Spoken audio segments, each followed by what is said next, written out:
عقیدہ عقیدت کو کہتے ہیں۔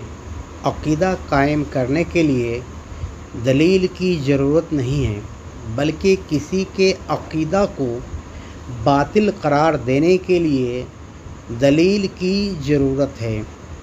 عقیدہ اہل سنت و جماعت پر قائم رہنے کے لیے دلیل کی ضرورت نہیں ہے، بلکہ اگر کوئی وہابی دیوبندی عقیدہ اہل سنت کو باطل کہتا ہے تو اس کو دلیل پیش کرنی ہوگی، نہ کہ سنی کو۔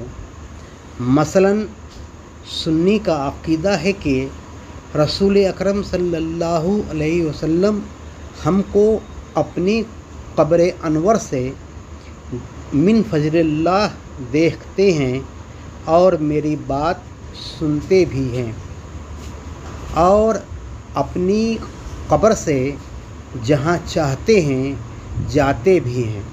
اگر کوئی اس عقیدہ کو باطل کہتا ہے تو اس کو دلیل لانی ہوگی، نہ کہ سنی کو۔